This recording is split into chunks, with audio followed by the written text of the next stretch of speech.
Welcome back to the Blue Mountains, everybody. Oh, what a beautiful place, huh? Yeah. Yeah. Awesome activity. We love it. Yeah, me too. So this is Tuesday. Some of us arrived on Sunday, and on Sunday night there were some experiences, some pretty cool experiences were had. So we're going to go ahead and cover that first, and then we'll talk about what happened last night. I'll start with the most lame one. Okay. But mine, well, I don't have a microphone.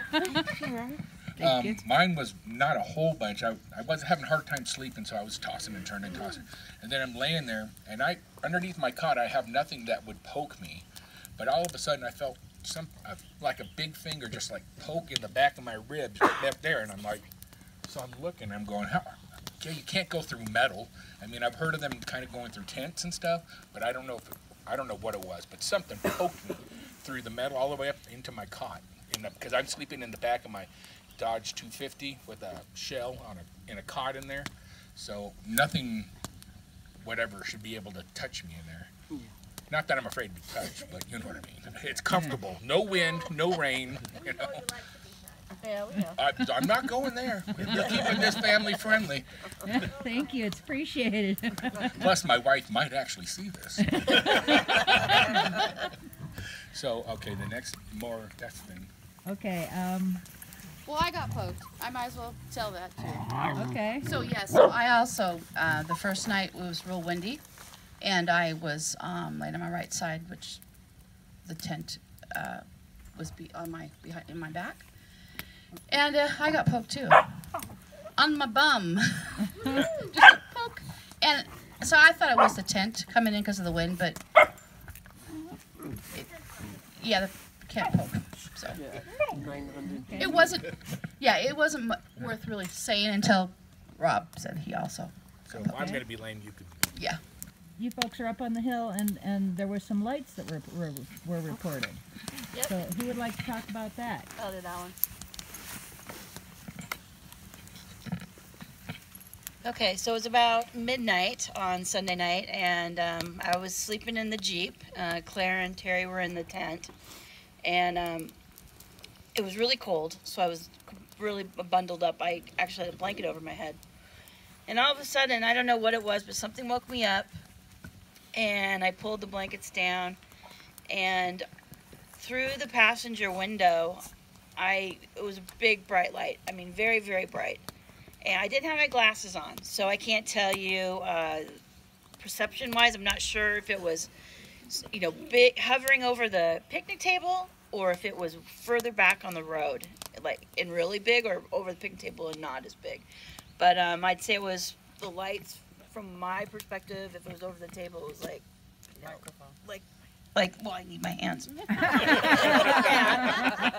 But what was unusual about the light is it was the top one. There were two lights. The top one was with edges, so I just saw these different edges all around. It was nothing round on the top, and it was almost like it went all the way around with edges.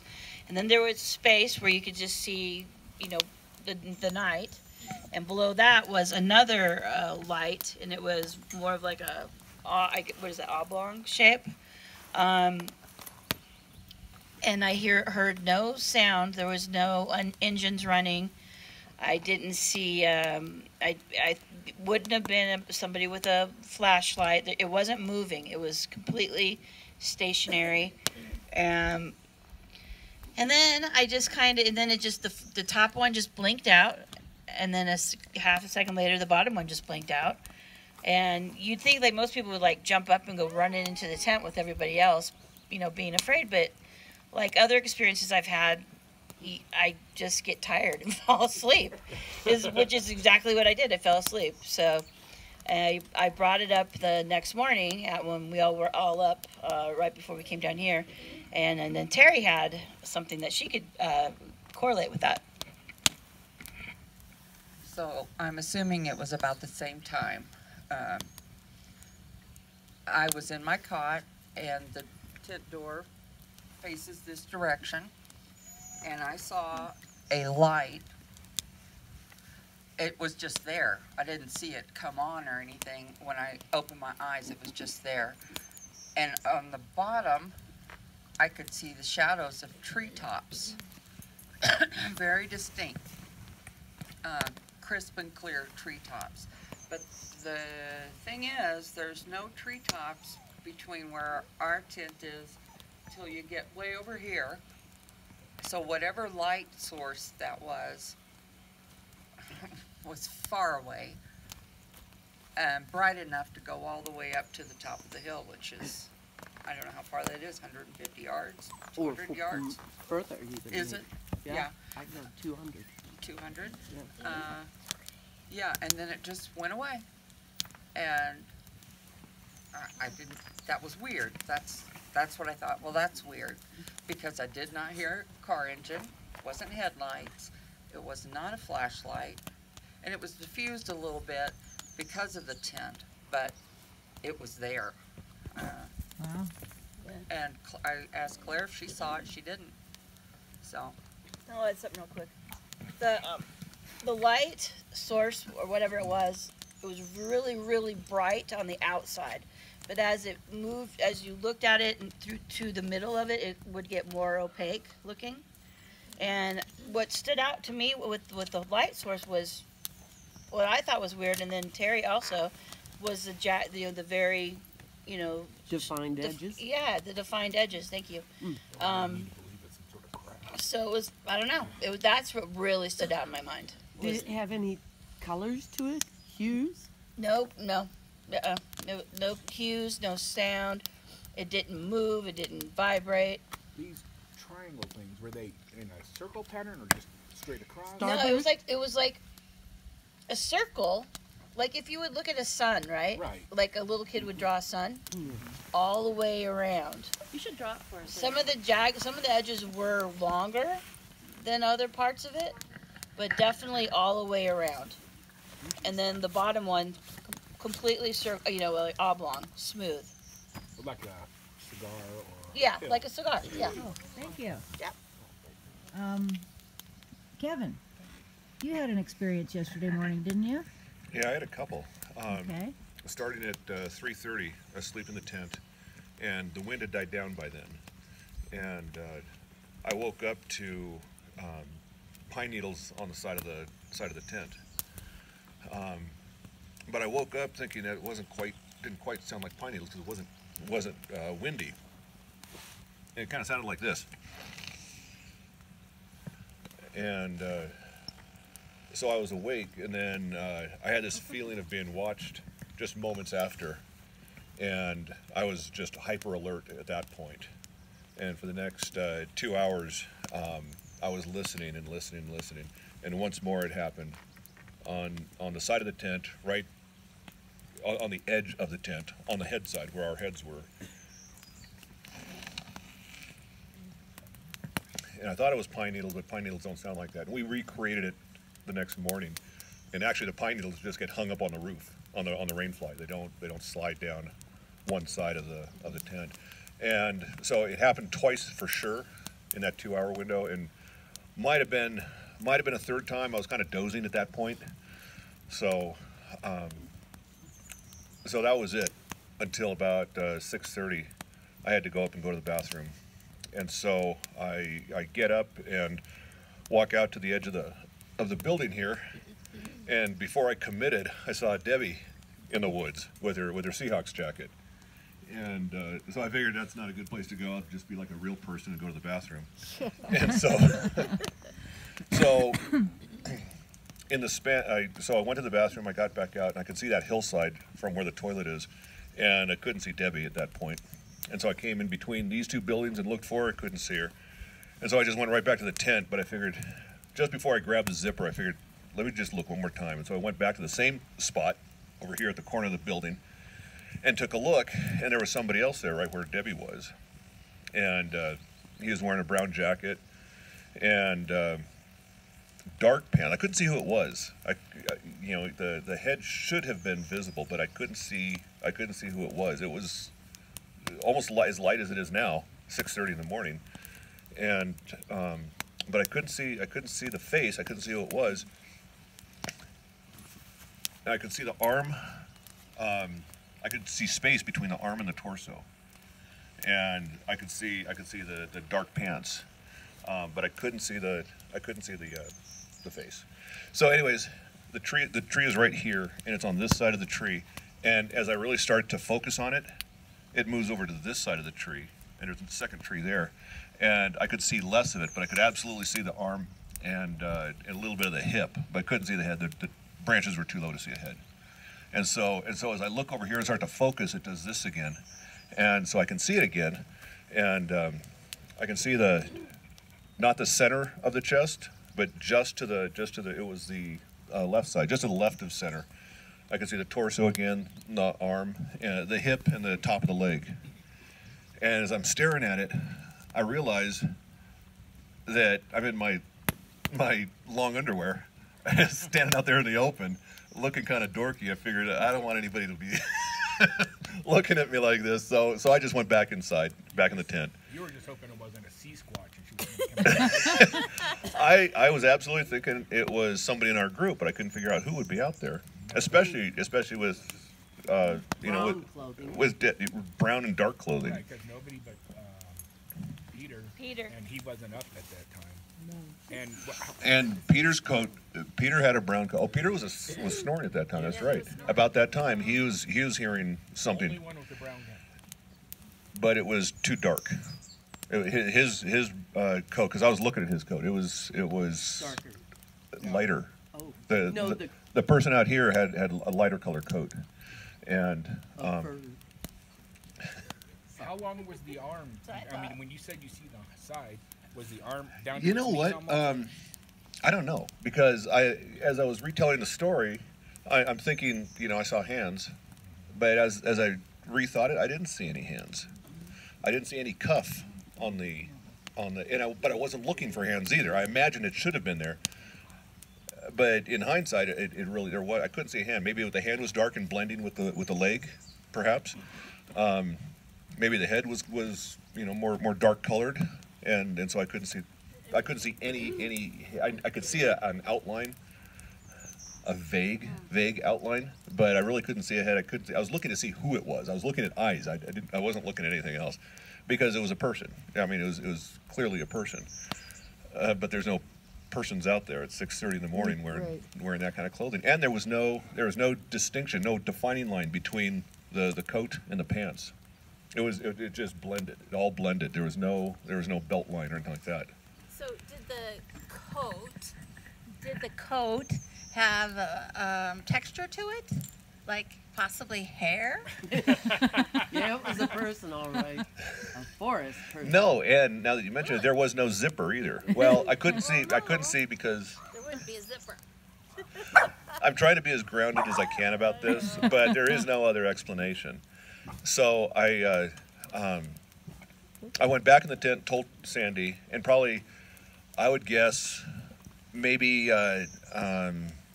7 minutes elapsed between the time I saw Debbie originally. Sandy got her boots on and came out and saw Debbie at the top of the hill. So I do want to recreate your speed, your early morning walking speed with the little dog, from down here to the top of the hill, and see how long that takes. Quite a while. I don't know if it makes a difference, but there was some absolutely I saw somebody. Okay. Now whether that was a forest person or somebody in camp, I don't know, but it absolutely was somebody. So today, can we put you back in the spot you were at, and put you back in the spot where you were originally seen? Right. Jacket. And then maybe put another person in the spot where the second person was seen, and get some comparison photos, and maybe get a height and size comparison there. Okay. We did that yesterday. Yeah, we did that yesterday. And it's about the same. It was about the same height. It absolutely was not Debbie, because she was wearing her white and blue plaid fleece pants on. Yeah. And you could see that before you could see her jacket. I mean, it was really bright, and that's why I knew it was absolutely not Debbie, because it was very dark, dark legs. So did you get any idea of the size compared to Debbie? I'd like to do it again. I'd like Okay. to. I think what we did yesterday. I think it was about her size, but I'm wondering if I couldn't see the head. Maybe it was taller, and the trees were blocking, perhaps. Okay. Yeah. So I'd like to have you there, Yeah. and maybe somebody taller. Rob or something. Yeah, and get a comparison that way. Okay, we can do that Yeah. today. Okay. Awesome. Walked back there quite a ways and saw no footprints or no. I mean, other than Debbie's. Yeah. So Okay, cool. Yeah. Well, congratulations. thank you. I know. When you were back there, Debbie, did you have any sense that something was watching you? No, or- I didn't. It had to have been because it was right where you were. Yeah, So it had to have been. I was sitting on a log back there where I had been when I saw the sash, Yeah. and but I didn't feel anything. Okay. You know, Buster was just kind of running around, and So you were sitting when he saw you? no, Oh, okay, I was standing up. okay. Huh, All right, interesting. cool. Yep. Okay, well, let's move on to what happened yesterday and last night. Anything during the day for anybody? Yeah. Around the fire. When we were all gathered here, I think it was, after dinner or before dinner? It was in the evening, still light out. We were all gathered around here, and I was right about where Claire is, and Terry, you were pretty much where you are now. You want to tell everybody what happened? Well, I was talking to Kathy, who was sitting in this chair, and Claire was next to me, and she was talking to a couple people, and she was being animated. I'll call it that, waving her arms and talking with her hands. And I looked over at her because I thought she poked me hard, and I'm like, what? And she continued with her conversation. And then I asked her, why did you poke me? She didn't, she said. And I definitely got poked in the arm. I felt it for quite a while. The feeling, on the muscle there. It just, Did it leave a mark? You made quite an exclamation when it happened, and you we all paused and looked. And when I looked in your direction, and when I was sitting where you are, I could have swore I saw a shimmer right behind you, just for an instant. It's possible it could have been smoke from the fire. Yeah. But it struck me as a shimmer right behind you. And then it was maybe 20 minutes, half an hour went by, and then what happened to you, Rob? I was basically just like her. I was just, paying attention to the fire and everything, and all of a sudden, I get poked right here, just like someone just went pop like this. And Courtney was behind me, so I'm like, because I thought she was trying to get my attention. She's like, "What?" I said, "Did you just poke me?" And she goes, "No." And so, yeah, weird. Right there in the middle of the day with all these people around, you get poked. I can't understand that. Pretty cool, though, huh? Oh yeah. Poked in the truck, poked out here. Maybe they're trying to get my attention. Maybe. Okay, so last night, everybody had arrived by then. Let's see, you guys were up on the hill early. You went up. There were 3 of us, I believe. After Peter went to bed, so it was Kathy, Kevin, and I sat here by the fire till 1. We had a few experiences here where we could hear. It was relatively quiet. We had a stick break. We had some kind of just shuffling movement noises back here. At one point, a cone was thrown, and you were hit by a stick. I was brushed by a stick. Brushed by a stick, yeah. Yeah. Oh. Yeah. Very lightly on the side. I was wearing my puffy coat, my belay jacket, and it was just kind of like this. Just real subtle. But right here, I couldn't feel anything, but I could absolutely hear it on my arm, and you heard it too. Yeah, I heard it too. Yeah. We knew that there was a presence here. There was a few things that were happening here, but not like what happened up on the hill. Who'd like to tell us about that?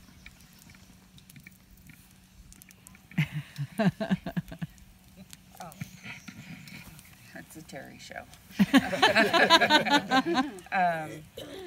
We went up there, a group of us, and we were sitting around the fire, playing music, having a party basically, and we decided to play some of my Native American music that I have on my phone. And so we played a little bit of it, and I thought I heard Penny, who's across the road, higher up on a hill. I heard her start singing because she chants really well. So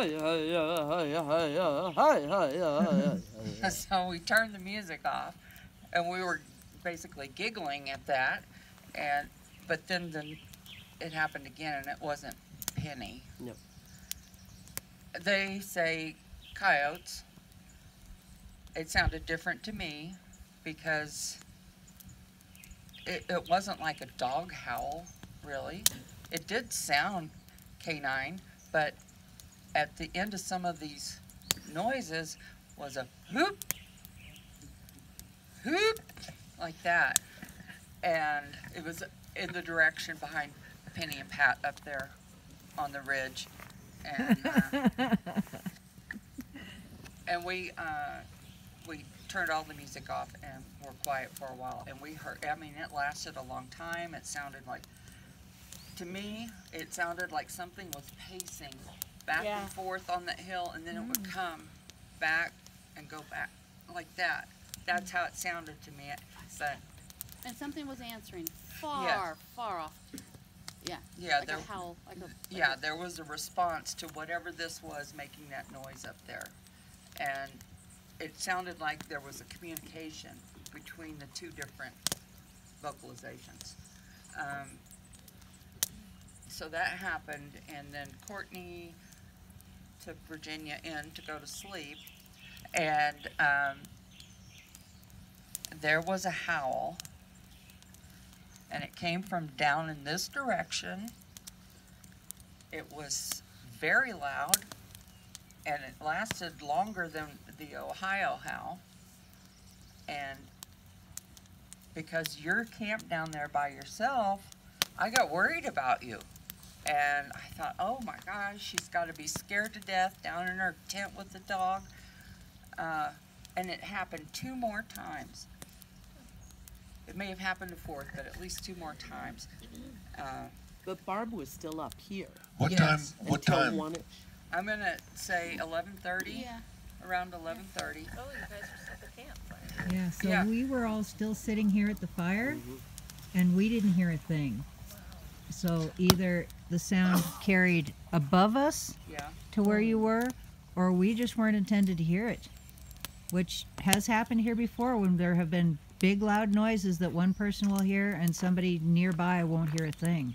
Well, you heard it, Claire. I heard it was really loud because I was actually in my Jeep, and I had the windows up, and I could still hear it. So, you know, I don't know what it was. I didn't hear it as clear as everyone else, but I heard it. Audio recorder. We had one in a stump outside our tent, so we should have picked up. Oh, awesome. Okay. We Okay. should have picked that 9 Ohio o'clock. howl up at least. Okay. Would you guys mind checking that today and see if you got actually, it? Penny, if I could send that to you to see if you can pull the sounds out. Sure. Okay, because you can hear it, but we even put it on my speaker. Cool. So we wondered if you. Absolutely. Okay. Cool. Right on. I Good heard job. A scream. I was in the trailer and I heard a scream. And it wasn't and the you dogs. guys. Did Rainey barked? Amelia woke up and barked as well at something. Well, so when I went back to my tent, we called it a night here about 1 a.m., which was, what, 2 hours, hour and a half, 2 hours after you guys were hearing the screams. And you guys had all gone to bed by then, is that correct? At 1 a.m. No, they were in bed earlier. Earlier. I woke up at 12, had to relieve myself, went outside the tent. Their camp was still. Not Okay. a soul in sight, nothing going on. And went back to bed, laid there for about 45 minutes. In that 45 minutes, I heard his tailgate go down. Up 40 yards from us, 50 tops. Yeah.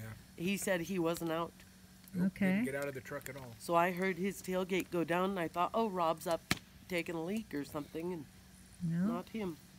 Okay, so at 1 a.m. we split up here, and by 1:05 I was pulling my car into my campsite, which is down the road that way. I'm down there by myself. Football field away, Yeah, easy, yeah. easy. So I park the car, turn off the engine, open the door, and I can hear drumming, like our drums. And it sounds like it's coming from up here on the hill, So where our you guys are. recorder would have picked that up. Too. Yeah, And and 105, you say? yeah, about 1:05. 'Cause I was still awake laying there. Didn't Yeah, hear a thing. and it was very clearly drumming, and I listened to it from the time it took me to get out of the car, get Goldie out of the car. We walked over to my tent, and by the time I was unzipping my tent, it stopped. So it was close to a minute that I was listening to the drumming, and I thought you guys were up there, you know, just doing That's some that prayers or medicine something. Wheel, I'm telling you. Yeah, Spirits abound. yeah. I should have heard that too, because I'm the closest awake camper to you, and I was still awake. I didn't go right to sleep, and I heard nothing. Wow. Okay, so I had one other little experience in my tent. The first night it was really cold, and I tried to, you know, keep my face uncovered and my eyes open. The first night at campouts, I can never get to sleep, so I'm thinking I'm just going to lay there and I'm going to watch for lights or listen, you know. But it was so cold I couldn't keep my face out of the sleeping bag. So last night it was warmer, but last night I was tired. So I'm laying there and it's like, okay, tonight I'm gonna watch, and I was watching because there was just enough starlight that I could make out the ceiling of the tent, and I'm thinking, well, maybe if something goes by, I'll see a shadow or something. So I'm laying there and I start nodding off, and my face kind of falls back into the sleeping bag, and then I wake up and I look, and it's like, then I start to nod off, and like the third time I kind of startled awake, and I looked, and just as I looked, there's this huge brilliant light flashed on the front kind of upper right-hand corner of the tent. It didn't cover the whole front of the tent like last month in Greenwater. It was maybe a circle about the size of the fire ring, and it just flashed on and off on the tent. And at that point, my eyes were wide open, and I'm like, okay, here we go. And I laid there for probably another 10-15 minutes before I finally just nodded off, and I never saw or heard anything else after that. That was the end of it for me. Anybody, anything else? No? All right, well, I guess that wraps up our first Blue Mountains June Campout meeting. Thank you all so much, and I'm sure we're going to have some more amazing experiences as the week goes on, and we'll be back tomorrow to share it all with you. So, thanks, everybody. Have a great day.